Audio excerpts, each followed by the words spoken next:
ለእግዚአብሔር ይሁን ቅዱሳን እንዴት ሰነበታችሁ?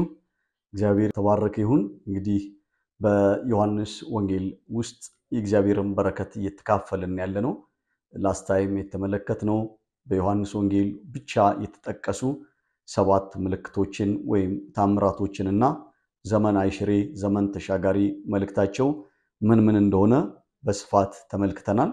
የበለጠ ደግሞ በኮርስ ማቴሪያል ላይ ታገኛላችሁ። ዛሬ ደግሞ በዮሐንስ ወንጌል ውስጥ ለየት ባለ ሁኔታ እኔ ነኝ የሚለውን ታላቅ ቃል ኢየሱስ በዮሐንስ ወንጌል 7 ጊዜ ወሳኝ በሆነ መንገድ መናገሩ ምን ማለት ነው የሚለውን እንመለከታለን እና እሱን ዛሬ እንማራለን። ጌታ እንደተለመደው እንዲያስተምረን እንጸልያለን። እግዚአብሔር አምላካችን እግዚአብሔር አባታችን በኢየሱስ ክርስቶስ ስም ስለዚህ ጊዜና ሰዓት እናመሰግናለን። ጌታ ሆይ ልጆች ከእግዚአብሔር የተማሩ ይሆናሉ ተብሎ ተጽፏልና ቃልህን እንድትገልጥልን እንድታስተምረን አንተ ስትናገር ማስተዋልን ጥበብን እንድትሰጠን መረዳትን እንድትሰጠን መንፈስህ በሁሉ ጸጋን እንዲሰጠን ጸለይን በናዝሬቱ በጌታ በኢየሱስ ስም አሜን። እንግዲህ ከመለኮታዊ ስም ጋር ይያያዛል። ያህዌ ኢየሱስ ክርስቶስ እግዚአብሔር ለሙሴ ራሱን ለመግለጥ የተጠቀመበት ቃል ነበር። ኢየሱስም ሲጠቀም የነበረው እግዚአብሔር ለሙሴ በሲና ወይም በኮሬብ ተራራ ላይ ተገልጦ ታምራትን የተመለከተው የሚደንቅ ነገር ነው የተመለከተው። የሚቃጠል ቁጥቋጦ ነው የተመለከተው፣ እሳት ነው የተመለከተው። ነገር ግን ጠጋ ሲል ደግሞ እሳቱ የሚቃጠል አልነበረም እና እግዚአብሔር ተገለጠለት ለሙሴ። ሙሴ ሙሴ የቆምክበት ስፍራ የተቀደሰ ነውና ጫማህን አውልቅ አለው። ከዛኔ የአብርሃም የይስሐቅ ያዕቆብ አምላክ ነኝ የሕዝቤን የእስራኤልን ጩኸት ሰምቻለሁ አለና እግዚአብሔር ለሙሴ ራሱን ገለጠ። ከሙሴ ጋር ማውራት ጀመረ። ከሙሴ ጋር ረጅም ነገር ተነጋገረ። እልክሃለሁ ሕዝቤን በመሪነት ነፃ አውጥተህ ወደ ከነዓን ታስገባለህ አለው እና ከብዙ ንግግር በኋላ ለመሆኑ የላክህ ማን ነው ቢሉኝ ምን ልበላቸው አለ። ያለና የሚኖር እኔ ነኝ ያህዌ የሚለውን እና አይ አም ዛት አይ አም የሚለውን ቃል እግዚአብሔር ተናገረ። ያለና የነበረው እኔ ነኝ። ይህንን ቃል ኢየሱስ ክርስቶስ እንግዲህ እስራኤላውያን ሁሉ እኔ ነኝ የሚለው የእግዚአብሔር መጠሪያ እንደሆነ ያውቃሉ። የያህዌ መጠሪያ እንደሆነ ያውቃሉ። ኢየሱስ ክርስቶስ ይህንን ቃል እግዚአብሔር ራሱን የገለጠበትን ስም ኢየሱስ ክርስቶስ ሲጠቀም እንመለከተዋለን። ከመለኮታዊ ስም ጋር ከእግዚአብሔር ስም ጋር ይያያዛል። ያህዌ ኢየሱስ ክርስቶስ እግዚአብሔር ለሙሴ ራሱን ለመግለጥ የተጠቀመበትን ቃል ነበር የተጠቀመው። እግዚአብሔር ለሙሴ ራሱን ለማስተዋወቅ የተጠቀመበትን ቃል ኢየሱስ እሱ እኔ ነኝ እያለ ይናገራል። ለምሳሌ በዘጸአት ምዕራፍ 3 ቁጥር 14 ላይ እግዚአብሔር ለሙሴ ሲገለጥለት እግዚአብሔርም ሙሴን ያለና የሚኖር እኔ ነኝ አለው።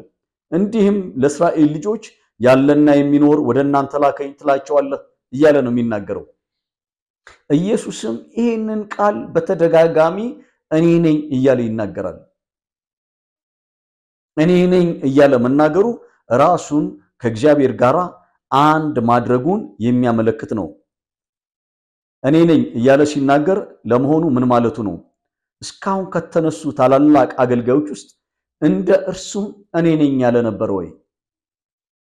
ወንድምህ አሮን እንደ ነብይ ይሆናል፣ አንተ በአምላክ ፋንታ ትሆናለህ የተባለው ሙሴ እኔ ነኝ አላለም።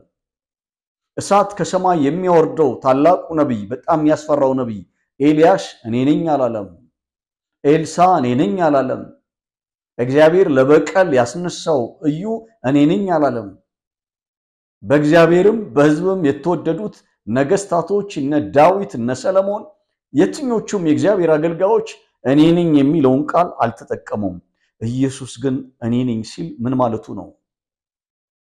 እርሱ አልፋና ኦሜጋ እኔ ነኝ እያለ ነው።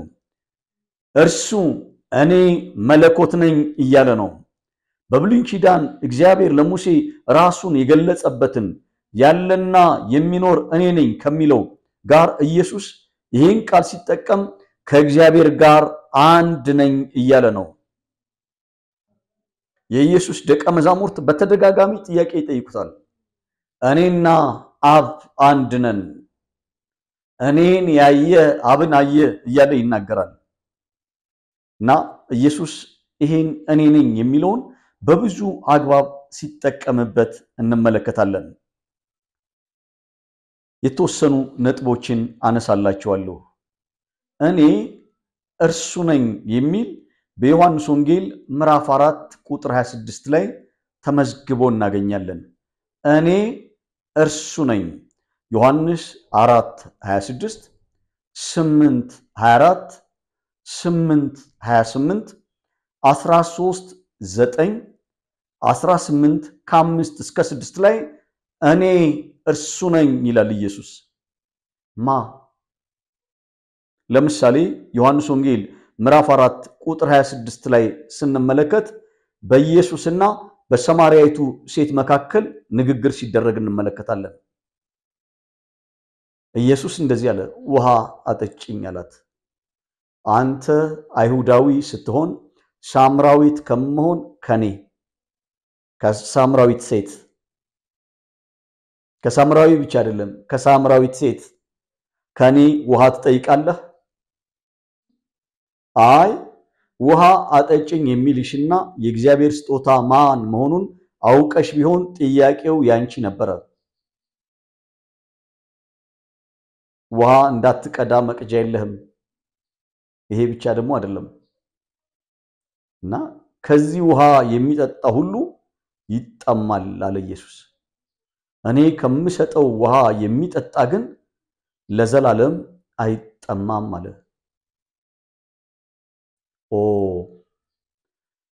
እናንተ እኮ በዚህ ተራራ በኢየሩሳሌም ነው ስግደት የሚደረገው አላችሁ። እኛ ደግሞ አባቶቻችን ያስተማሩን በዚህ ተራራ ላይ ነው። አይ እግዚአብሔር መንፈስ ነው። በዚህ ተራራም ይሁን በኢየሩሳሌም ለአብ የማይሰገድበት አምልኮ የማይደረግበት ጊዜ ይመጣል። እግዚአብሔር መንፈስ ነው። የሚሰገድለት የሚመለከው በእውነትና በመንፈስ ነው አለች። እሷ እንደዚህ አለች፣ ነብዩ ሲመጣ መሲሁ ሲመጣ እሱ ይሄንን ይነግረናል አለች። ኢየሱስ ግን በቀጥታ ያላት እንደዚህ ነው፣ እርሱ እኔ ነኝ አለ። እርሱ እኔ ነኝ፣ ይመጣል የተባልኩት እኔ ነኝ። ኢየሱስ እኔ ነኝ የሚለውን በዚህ አግባብ ሲጠቀምበት ትመለከታላችሁ። እንደዚሁም ከአይሁድ ራባዮች ጋራ ሰፊ ንግግር ያደርጋል። ዮሐንስ ወንጌል ምዕራፍ 8 ከቁጥር 24 እስከ 25 እንደዚህ ይላል፣ እንግዲህ በኃጢአታችሁ ትሞታላችሁ አልኳችሁ። እኔም እንደሆንኩ ባታምኑ በኃጢአታችሁ ትሞታላችሁና አላቸው። እንዲሁ አንተ ማነህ አሉት። ኢየሱስም ከመጀመሪያ ለእናንተ የተናገርኩ ነኝ አላቸው። እኔ ነኝ፣ እርሱ እኔ ነኝ። በመጀመሪያ ለእናንተ የተናገርኩ፣ በመጀመሪያ ለእናንተ ያወራኋችሁ፣ በመጀመሪያ ለእናንተ ሥርዓት የሰጠኋችሁ፣ በመጀመሪያ ለእናንተ ሕግ የነገርኳችሁ እኔ ነኝ፣ እሱ እኔ ነኝ። እኔ እንደሆንኩ ካላመናችሁ በኃጢአታችሁ ትሞታላችሁ። በኢየሱስ አለማመን ኃጢአት ነው እያለን ነው በተዘዋዋሪ። ግን እኔ ነኝ ያለና የነበረ እርሱ እኔ ነኝ። እኔ እንደሆንኩ ካላመናችሁ በኃጢአታችሁ ትሞታላችሁ። በኃጢአታችሁ ትሞታላችሁ። እነሱ እኮ ቶራውን በልተውታል። ታናኩን በቃላቸው ያውቁታል። 39ኙን የብሉይ ኪዳን መጽሐፍትን በደንብ አድርገው ያውቁታል። እናንተ በመጽሐፍት የዘላለም ሕይወት ያለ የመሰላችሁ እነሱን ትመረምራላችሁ፣ እነሱን ትበረብራላችሁ፣ እነሱን ጠንቅቃችሁ ታውቃላችሁ። መጽሐፍቱ ሁሉ ግን የሚናገሩት ስለኔ ነው። እርሱ እኔ ነኝ። እኔ እንደሆንኩ የማታምኑ ከሆነ በኃጢአታችሁ ትሞታላችሁ። እኔ እርሱ ነኝ። እኔ ሆን ዘንድ እኔ ነኝ ከመጀመሪያ ለእናንተ የተናገርኩት እኔ ነኝ። በብሉይ ኪዳን ከመጀመሪያው የአይሁዳዊነት ጅማሬ ገና በነበረበት ወቅት ለነሱ የተናገረው እሱ ነው። አዎ እንደዚህ ይላችሁ የለም እንዴ? እኔ ነኝ። እንደዚሁም በምዕራፍ 8 ቁጥር 28 ላይ ስለዚህም ኢየሱስ የሰው ልጅ ከፍ ከፍ ባደረጋችሁት ጊዜ እኔ ሆን ዘንድ አባቴም እንዳስተማረኝ እነዚህን ነገር እናገር ዘንድ እንጂ ከራሴ አንዳች እንዳላደርግ በዚያ ቀን ታውቃላችሁ። የሰው ልጅ ከፍ ከፍ ባደረጋችሁት ጊዜ እነሆ እኔ ሆን ዘንድ ማን እንደሆንኩ ታውቃላችሁ። ዮሐንስ ወንጌል ምዕራፍ 10 ቁጥር 30 ላይ እኔና አብ አንድ ነን፣ እኔና አብ አንድ ነን፣ እኔን ያየ አብን አየ እያለ ኢየሱስ ክርስቶስ ይናገራል። እንደዚሁም በዮሐንስ ወንጌል ምዕራፍ 13 ቁጥር 9 ላይ ስለ ሁላችሁ አልናገርም፣ እኔ መረጥኳቸውን አውቃለሁ፣ ነገር ግን መጽሐፍ እንጀራዬን የሚበላ በእኔ ላይ በእግዚአብሔር ላይ ተረከዙን አነሳብኝ ያለው ይፈጸም ዘንድ ነው። በሆነም ጊዜ እኔ እንደሆንኩ ታምኑ ዘንድ ካሁን ጀምሬ አስቀድሜ ሳይሆን እነግራቸዋለሁ። ከይሁዳ ጋር አገናኝቶ ደግሞ እኔ እንደሆንኩ ታምኑ ዘንድ እኔ እንደሆንኩ ታውቁ ዘንድ ነገሩ ሳይፈጸም ቀድሜ እነግራቸዋለሁ። ዮሐንስ ወንጌል ምዕራፍ 14 ቁጥር 9 ላይ ፊልጶስ የሚባለው ወንድሙን ወደ ኢየሱስ ያመጣው የናቲ ወንድም ኢየሱስም አለው ሌላ ነገር አይደለም፣ አብን አሳየንና ይበቃናል ባለው ጊዜ ኢየሱስም አለው አንተ ፊልጶስ ይህን ያህል ዘመን ከናንተ ጋር ስኖር አታውቀኝምን? እኔን ያየ አብን አይቷል፣ እንዴትስ አብን አሳየን ትላለህ? ይህን ያህል ዘመን ከናንተ ጋር ስኖር አብ በእኔ እንዳለ እኔም በአብ እንዳለሁ ይሄንን አታውቅም? እኔን ያየ አብን አየ። የአብ ትክክለኛ ማንነት የተገለጠው በኢየሱስ ነው። እውነተኛው አምላክ የሰማይና የምድር ፈጣሪ የፍጥረት ሁሉ ጌታና መጋቢ ሆነው እግዚአብሔር የተገለጠው በኢየሱስ ክርስቶስ ነው። እውነተኛ የእግዚአብሔር መገለጥን ያገኘነው በኢየሱስ ክርስቶስ ነው።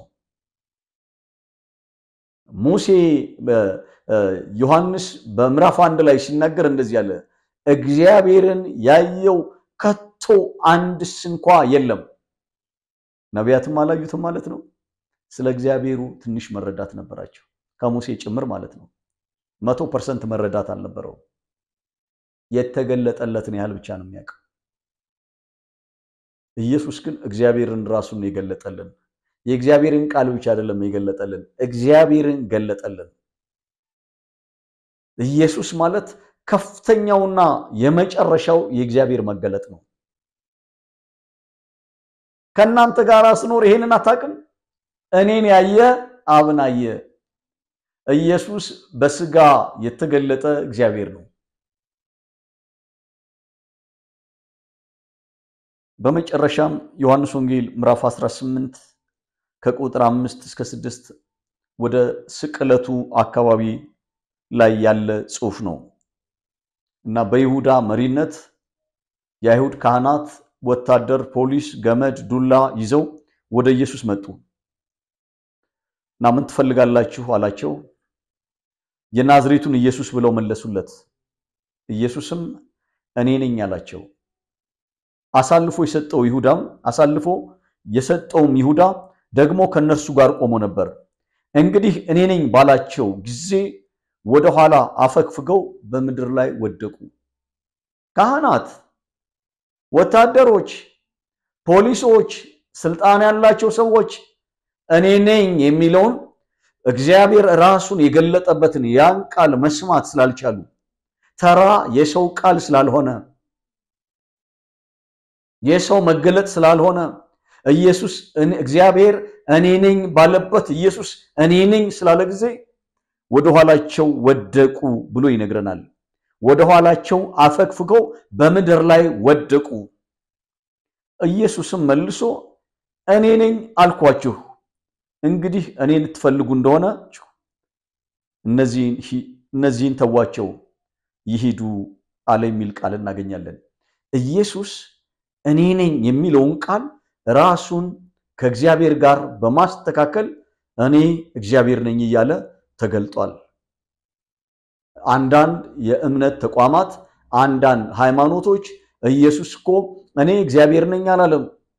እናንተ የመጽሐፍ ቅዱስ አስተማሪዎችና የመጽሐፍ ቅዱስ ሰባኪዎች ኢየሱስን ጌታ ነው፣ ኢየሱስን አምላክ ትሉታላችሁ እንጂ እሱ እኮ የትም ቦታ ላይ እኔ አምላክ ነኝ አላለም ብለው ሊሞግቱን ይፈልጋሉ። ኢየሱስ ግን እግዚአብሔርን ያየ እኔን አየ፣ እኔና አብ አንድ ነን እያለ እግዚአብሔር ራሱን በገለጠበት ኢየሱስም ራሱን ሲገልጥ እንመለከታለን። ሁለተኛ ነጥብ አብርሃም ሳይወለድ እኔ አለሁ። ዮሐንስ ወንጌል ምዕራፍ 8 ከቁጥር 54 እስከ 59 በጣም የሚደንቅ ነው። ከነዚህ ካህናት ጋር ሲነጋገር ኢየሱስ መለሰ አለም፣ እኔ ራሴን ባከብር ክብሬ ከንቱ ነው። የሚያከብረኝ እናንተ አምላካችን የምትሉት አባቴ ነው። አላወቃችሁትም፣ እኔ ግን አውቀዋለሁ። አላውቀውም ብል እንደናንተ ሐሰተኛ በሆንኩ፣ ዳሩ ግን አውቀዋለሁ፣ ቃሉንም እጠብቃለሁ። አባታችሁ አብርሃምም ቀኔን ያይ ዘንድ ሐሴት አደረገ፣ አየም ደስም አለው። አይሁድም ገና 50 ዓመት ያልሆነህ አብርሃምን አይተሃልን አሉት። ኢየሱስም እውነት እላችኋለሁ አብርሃም ሳይወለድ እኔ አለሁ አላቸው። ስለዚህ ሊወግሩት ድንጋይ አነሱ። ኢየሱስ ግን ተሰወራቸው፣ ከመቅደስም ወጥቶ በመካከላቸው አልፎ ሄደ ብሎ ይነግረናል። እና ኢየሱስ ከነዚህ ሰዎች ጋር በሚነጋገርበት ጊዜ እኔ ራሴን አላከብርም፣ የሚያከብረኝ ግን እናንተ አምላካችን የምትሉት ያህዌ እሱ ያከብረኛል። እናንተ አታውቁትም ማለት እናውቀዋለን ብትሉም አታውቁትም፣ እኔ አውቀዋለሁ። እንደናንተ አላውቀውም ብል ደግሞ ሐሰተኛ አደርገዋለሁ። አባታችሁ አብርሃም አባታችሁ እና ሲያዩት ፊቱን ኢየሱስ የ33 ዓመት ሰው ነው። ትንሽ ጨመሩለትና 50 የማይሞላህ አንተ የዛሬ 2000 ዓመት ነበርክ ወደ ኋላ ማለት ነው። እስራኤላውያን ከግብጽ ከመውጣታቸው ከ500 ዓመት በፊት ነው አብርሃም የነበረው። የዛሬ 2000 ዓመት እነሱ ጋር ቆመው ማለት ነው። የዛሬ 2000 ዓመት ነበርክ? አረ ጭራሽ አብርሃም ሳይወለድ ነው የነበርኩ። የአይሁዳውያን መነሻ በሆነው በአባታቸው አብርሃምን በስጋ በተገለጠው የእግዚአብሔር ቃል በሆነው በጌታችን በኢየሱስ ክርስቶስ መካከል የ2000 ዓመታት ልዩነት መኖሩን የሚያውቁ የአይሁድ ምሁራን ኢየሱስ ክርስቶስን ላይ የተናደዱበት ምክንያት አንተ 50 ዓመት ያልሞላህ የዛሬ 2000 ዓመት የዛ ጊዜ ማለት ነው የነበረውን አባታችንን አብርሃምን ቀኔን አይቷል ትላለህ ሲሉ ዘላለማዊ መሆኑን አለመረዳታቸውን ያሳያል። ጌታ ግን እውነቱን ነገራቸው። አብርሃም ሳይወለድ እኔ ነበርኩ። እንደውም አብርሃም ቀኔን ያይ ዘንድ ወደደ፣ አየም፣ ባሩክ ሐሼም አለ። ክብር ለስሙ ይሁን፣ ክብር ለእግዚአብሔር ይሁን። ቀኔን አየና ሐሴት አድርጓል አለ። ሪሊ እውነት ኢየሱስና አብርሃም ተገናኝተዋል። በአብርሃምና በኢየሱስ መካከል የ2000 ዓመት ጋፕ አለ። ታሪክ ይታይ ይመርመር የሚል ዝማሬ ያለን መጽሐፍ ይመርመራ። የአብርሃም ታሪክ የት ነው ያለው? የእስራኤላውያን ታሪክ ጅማሬ የቱ ጋር ነው? ከዘፍጥረት ምዕራፍ 12 በፊት የእስራኤል ታሪክ የለም። ከዘፍጥረት ምዕራፍ 1 እስከ ምዕራፍ 12 የ2000 ዓመት ዘመን ይሸፍናል። አይሁዳዊነት የሚጀምረው የአይሁዳዊነት ቁንጮ አብርሃም ነው። የእስራኤላውያን የአይሁዳውያን ምንጭ መነሻ አብርሃም ነው። ከዘፍጥረት ምዕራፍ 12 እስከ 50 ስንመረምር በእርግጥ ኢየሱስና አብርሃም ተገናኝተዋል ወይ ስንል አዎ ተገናኝተዋል። አሁን ለማብራራት ጊዜ የለኝም። ነገር ግን የኢየሱስ መገለጥ በብሉይ ኪዳን የሚባሉ መጽሐፍቶችን እየፈተሻችሁ ተመልከቱ። በእያንዳንዱ መጽሐፍት ላይ መጽሐፍት በሙሉ የሚናገሩት ስለ ኢየሱስ ነው። ዘፍጥረት ምዕራፍ 1 ላይ ኢየሱስን ታገኙታላችሁ። ምዕራፍ 2 ላይ ታገኙታላችሁ። እስከ ምዕራፍ 50 ላይ ታገኙታላችሁ። በዘጸአት መጽሐፍ ላይ ኢየሱስን ታገኙታላችሁ። በዘሌዋውያን መጽሐፍ ላይ ኢየሱስን ታገኙታላችሁ። በዘሁልቁ መጽሐፍ ላይ ኢየሱስን ታገኙታላችሁ። በዘዳግም መጽሐፍ በእያንዳንዱ የብሉይ ኪዳን መጽሐፍት ውስጥ ኢየሱስን ታገኙታላችሁ። አብርሃም ኢየሱስን አይቶት ነበረ።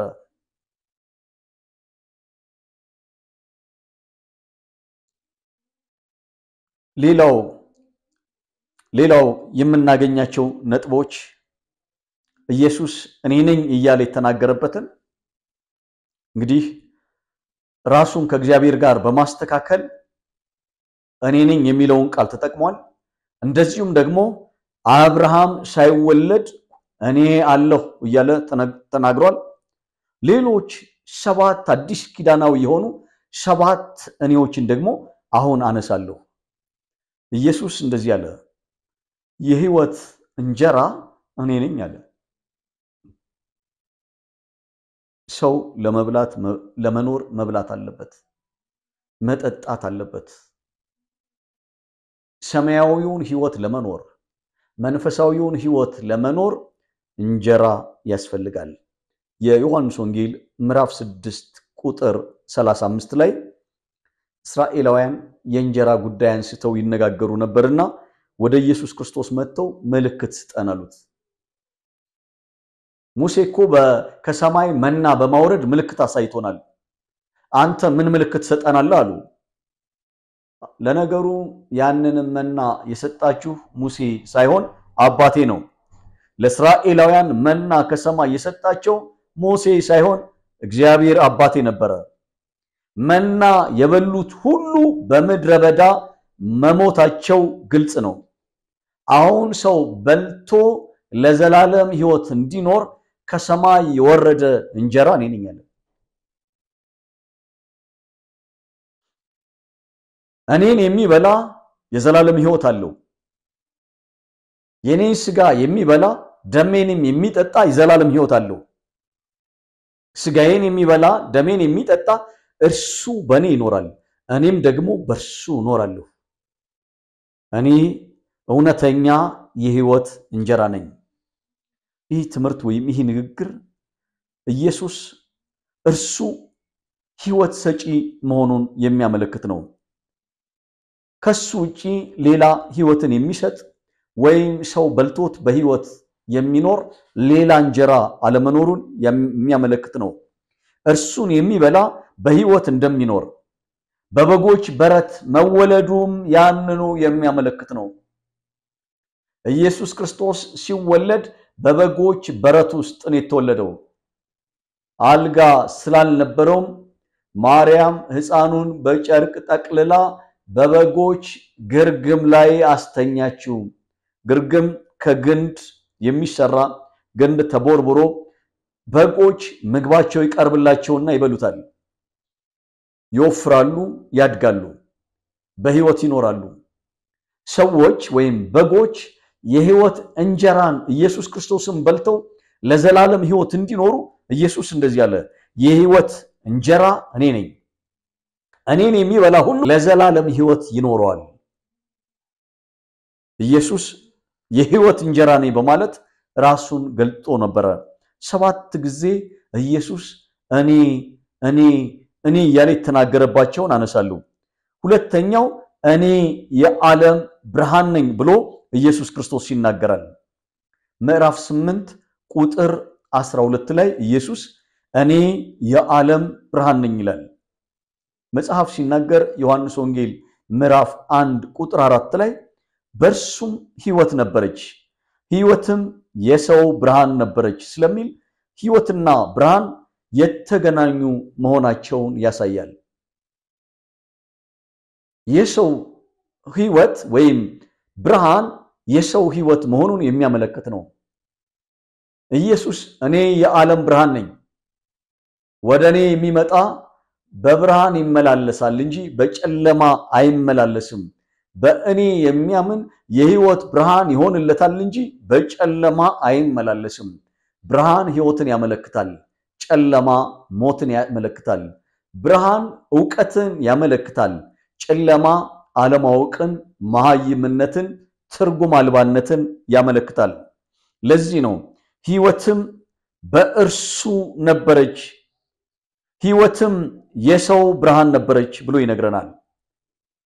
ስለዚህ ብርሃን መንፈሳዊ መረዳትን ወይም ዕውቀትን ያመለክታል። ኢየሱስ እኔ የዓለም ብርሃን ነኝ ሲል ብርሃን መንፈሳዊ መረዳትን ወይም ዕውቀትን ያመለክታል። የዓለም ብርሃን ነኝ ማለቱ ኢየሱስ ለሰዎች ሁሉ እግዚአብሔርን የሚያሳየው እርሱ መሆኑን ያመለክታል። እኔ የዓለም ብርሃን ነኝ ሲል ብርሃን ባለበት ሁሉም ነገር ፍንትው ብሎ ይታያል፣ በግልጽ ይታያል። እግዚአብሔርን ለማሳየት ብርሃን የሆነው ዕውቀት የሆነው የእግዚአብሔር መገለጥ የሆነው ኢየሱስ ክርስቶስ ነው። ኢየሱስ እኔ የዓለም ብርሃን ነኝ አለ። የሚከተለኝ የሕይወት ብርሃን ይሆንለታል አለ። በሌላ ቦታ ደግሞ ኢየሱስ እንደዚህ ነበር ያለው፣ እናንተ የዓለም ብርሃን ናችሁ። አማኞች መንፈሳዊ መረዳት፣ መንፈሳዊ ዕውቀት አላቸው ማለት ነው። ከኢየሱስ ጋር የተገናኙ መንፈሳዊ መገለጥን አግኝተዋል ማለት ነው። መንፈሳዊ ዕውቀትን አላቸው ማለት ነው። እግዚአብሔርን ተመልክተውታል ማለት ነው። ስለ እግዚአብሔር መረዳት አላቸው ማለት ነው። ኢየሱስ እኔ የዓለም ብርሃን ነኝ ሲል ብርሃን መንፈሳዊ መረዳትን ወይም ዕውቀትን ያመለክታል። በመጽሐፍ ቅዱስ አውድ ስንመለከት ብርሃን መንፈሳዊ መረዳትን፣ ዕውቀትን ያመለክታል። እግዚአብሔርን መረዳትን ያመለክታል። እግዚአብሔርን ለማወቅ፣ እግዚአብሔርን ለመረዳት ብርሃኑ ኢየሱስ ነው። እግዚአብሔርን ለማወቅ ብርሃኑ ኢየሱስ ነው። ሰዋዊ ስዕላዊ በሆነ መንገድ ሲያስረዳ ኢየሱስ ዓይን የሰውነት መብራት ነች አለ። ዓይን ታማሚ ከሆነ ግን ሰውነት ሁሉ ጨለማ ይሆናል። ባንተ ያለው ብርሃን ከጨለመ ግን ጨለማው እንዴት ድቅድቅ ይሆን? እግዚአብሔርን ለማወቅ ያህዌን ለማወቅ ብርሃኑ ኢየሱስ ነው። ሲናገር እንደዚህ አለ፣ እኔ የዓለም ብርሃን ነኝ። ክብር ለእግዚአብሔር ይሆን። ሌላው እኔ የበጎች በር ነኝ። ሶስተኛው እኔ የበጎች በር ነኝ ብሎ ይናገራል። እኔ የበጎች በር ነኝ፣ በሩ እኔ ነኝ። 10:7 እና 10:19 ላይ እናገኘዋለን። ወደ ሰማይ መግቢያ በሩ እርሱ መሆኑን የሚያመለክት ነው። ወደ እግዚአብሔር የመግቢያ በሩ ሌላ ሳይሆን ኢየሱስ ክርስቶስ መሆኑን የሚያመለክት ነው። ከኢየሱስ ውጪ ሌላው በር ወደ አብ የማያደርስ መሆኑን ለመግለጥ በሩ እኔ ነኝ አለ ኢየሱስ። ወደ አብ መግቢያ በሩ እርሱ መሆኑን ለማመልከት ኢየሱስ በሩ እኔ ነኝ አለ። ፊልጶስ ወንድሙ ናትናኤልን መስክሮ ሲያመጣው ለናትናኤል ኢየሱስ ክርስቶስ የሆነ መልእክት ነግሮት ነበር። ናቲም በዛ ከበለስ በታች ቁጭ ብሎ ሲያነበው የነበረው መጽሐፍ ከሰማይ ወደ ምድር የተዘረጋ መሰላል፣ የእግዚአብሔር መላእክት ሲወጡና ሲወርዱ የተመለከተበት የሰማይ ደጅ፣ የሰማይ በር፣ ያ መሰላል እሱ መሆኑን ኢየሱስ በግልጽ ሲናገር እንደዚህ አለው። ገና ሰማይ ተከፍቶ የእግዚአብሔር መልአክ ሲወጡና ሲወርዱ ታያለህ አለው። ኢየሱስ የሰማይ በር ነው። ወደ አብ የሚያደርሰው በር እሱ ነው። መልእክት ውስጥ ቁልፉ ጥቅስ 14:6 ላይ የሚገኝ ነው። እኔ እውነት መንገድና ሕይወት ነኝ፣ በእኔ በቀር ወደ አብ የሚመጣ የለም ሌላ በር የለም። ሌላ በጭራሽ ሌላ በር የለም። ወደ አብ የሚያደርሰው እውነተኛ በር ኢየሱስ ክርስቶስ ነው።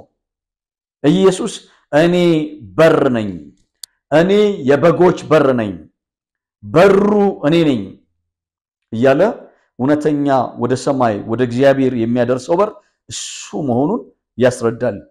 ሌላው አራተኛው ነጥብ መልካም እረኛ እኔ ነኝ።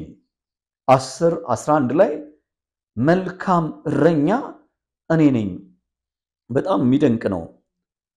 በእስራኤል እኮ ብዙ እረኞች አሉ፣ መልካም እረኛ የሚባሉ በዚያን ወቅት። ግን ኢየሱስ መጣና እንደዚህ አለ፣ መልካም እረኛ እኔ ነኝ። መልካም እረኛ እኔ ነኝ።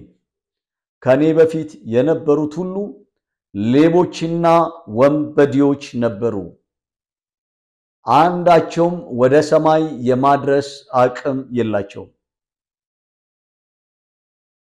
በጎችን እረኞች በጎችን እንደሚጠብቁ እንደሱ አይነት ነገር ሊያደርጉ ይችላሉ። ነገር ግን እውነተኛው እረኛ ልክ መዝሙር 23 ላይ እግዚአብሔር እረኛዬ ነው እንደሚለው ማለት ነው። እውነተኛ እረኛ እኔ ነኝ። በእረኝነት ስራ ላይ የተሰማሩ ሰዎች ሁሉም ነገር አልጋ ባልጋ አይሆንላቸውም። የግጦሽ ሳር የሚጠፋበት ጊዜ አለ። መልካም እረኛ ግን ዛሬ የት እንዳሰማራቸው ያውቃል፣ ነገ ደግሞ የት እንደሚያሰማራቸው ያውቃል።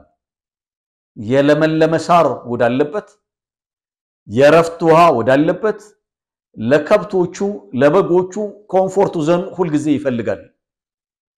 ኢየሱስ መልካም እረኛ ነኝ ሲል መልካም እረኛ የሚያደርገውን ነገር ተግባራዊ ያደረገ ነው። ከዚህም ከፍ ሲል መልካም እረኛ እንደ ኢትዮጵያ እረኛ አይደለም ይባላል። እስራኤል እረኞች ከመንጋው ፊት ነው የሚሄዱት። ከኋላ ሆነው አይነዱም፣ ከፊት ሆነው ግን ይመራሉ። ከፊት ሆነው በሚመሩበት ጊዜ አንዳንድ ጊዜ አውሬ ተኩላ ይመጣና ነጥቆ ለመሄድ ይሞክራል። ምንደኛው ራሱን ለማዳን ይሸሻል። እውነተኛ እረኛ ግን ተከታትሎ ያስጥላል። ከአውሬው ጋር ተናንቆ በጉን ያስጥላል። ዳዊት እግዚአብሔር እረኛዬ ነው ሲል ጠባቂ መሆኑን የሚታደግ መሆኑን ስለ እረኝነትም ኤክስፒሪየንስ ያለው ሰው ነበረ።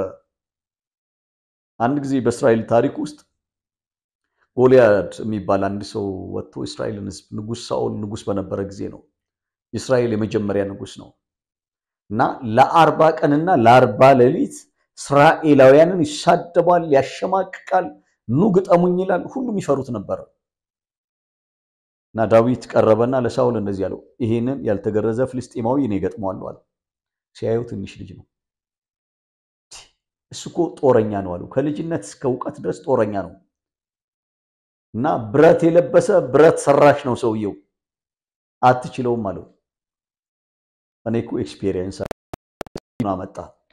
የአባቴን በጎች ስጠብቅ ድብ የሚባል ጨካኝ አውሬ ይመጣል፣ አንበሳ የሚባል ይመጣል። ነጥቆብኝ ሲሄድ የጌታ ፈቃድ ይሁን ብዬ ዝም አልልም፣ ተከታትዬ ማጅራቱን ብዬ አስጥለዋለሁ።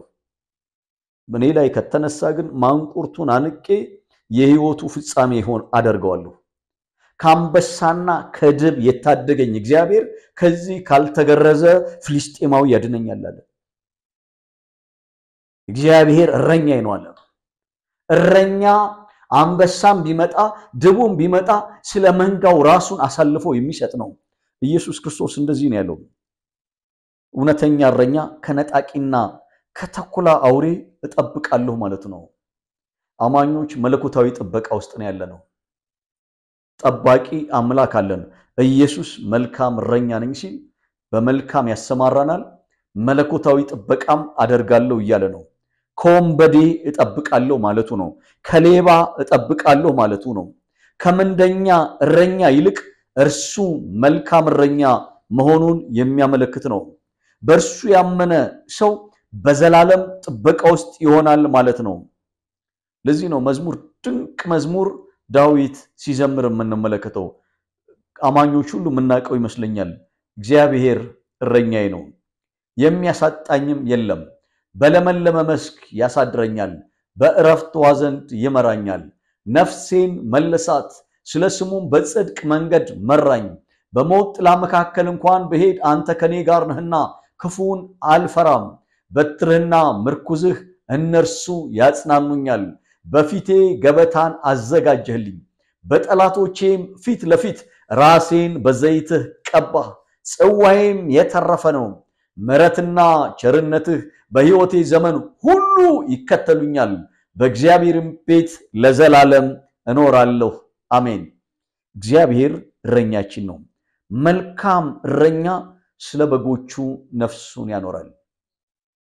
እግዚአብሔር የተባረከ ይሁን። እግዚአብሔር እረኛችን ነው። ኢየሱስ እረኛችን ነው። ሌላው አምስተኛው ነጥብ ትንሣኤና ሕይወት እኔ ነኝ ይላል። እንግዲህ ይሄንን ካላዛር ሞት ጋር አገናኝተን ሰባተኛው ምልክት ወይም ሰባተኛው ታምራት ብለን ማንሳታችንን አስታውሳለሁ። ትንሣኤና ሕይወት ቀን ሳይሆን ኢየሱስ መሆኑን የሚያመለክት ነው። ኢየሱስ የሕይወት ራስ መሆኑን፣ ኢየሱስ የሕይወት ምንጭ መሆኑን ሐዋርያው ጴጥሮስ እንደዚህ አለ፣ የሕይወትን ምንጭ ገደላችሁት አለ። እግዚአብሔር የናዝሬቱን ኢየሱስ ላከው። እናንተ ካህናት፣ እናንተ ፈሪሳውያን፣ እናንተ ሰዱቃውያን፣ እናንተ የሃይማኖት መሪዎች የሆናችሁ ግን የሕይወትን ራስ ገደላችሁት። የሕይወትን ራስ ነው የሚለው። የሕይወትን ምንጭ ገደላችሁት። እግዚአብሔር ግን የሞትን ጣር አጥፍቶ አስነሳው። ኢየሱስ ትንሣኤና ሕይወት እኔ ነኝ ሲል የሕይወት ራስ መሆኑን የሚያመለክት ነው። በእርሱ ለሚያምኑ ቢሞቱም እንደሚያስነሳ ሕይወትንም እንደሚሰጥ የሚያመለክት ነው። ኢየሱስ ሲናገር በእኔ የሚያምን የዘላለምን ሞት አያይም ማለቱ ነው። እኔ ሕይወት ነኝ ሲል እርሱ ሕይወት ነውና የዘላለምን ሕይወት ይሰጣል። እነ ማርታ ግን ይሄንን አልተረዱም ነበር ማለት ነው። በእኔ የሚያምን ከሞት ወደ ሕይወት ተሻገረ እንጂ ወደ ፍርድ አይመጣም።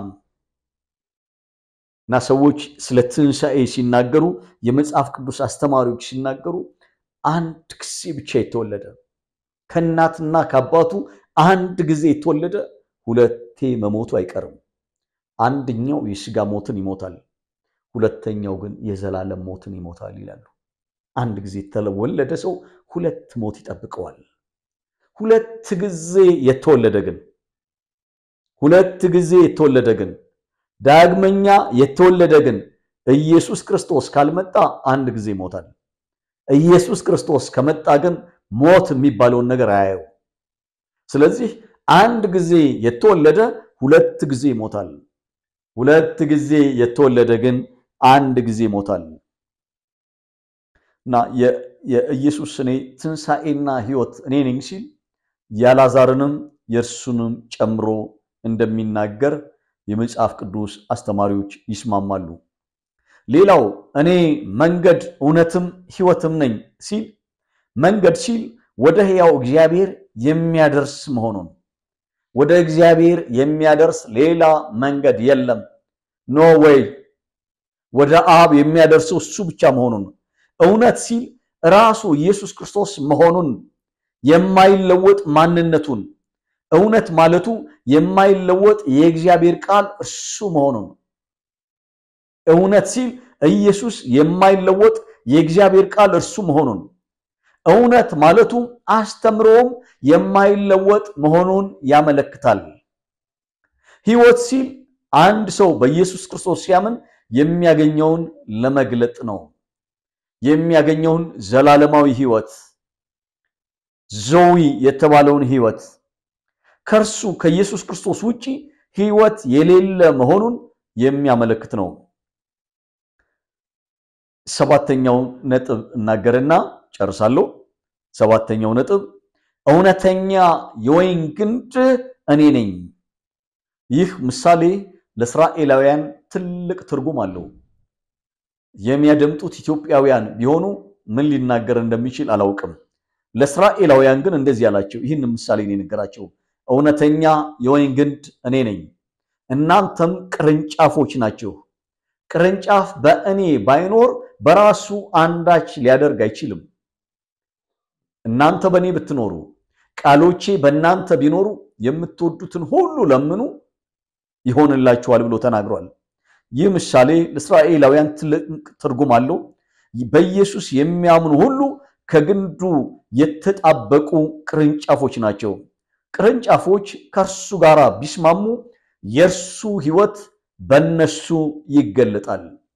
ቅርንጫፎች ከግንዱ ጋር ሰላም ቢኖራቸው፣ ቃሉ በእነሱ ቢኖር፣ የግንዱ ቃል በቅርንጫፎቹ ቢኖር፣ የእግዚአብሔር ቃል በቅርንጫፎቹ ቢኖር፣ የእግዚአብሔር ቃል የኢየሱስ ቃል በአማኞች ዘንድ ቢኖር፣ የሱ ሐሳብ በአማኞች ዘንድ ቢኖር፣ የሱ የሆነው ሕይወት በአማኞች ሕይወት ይገለጣል።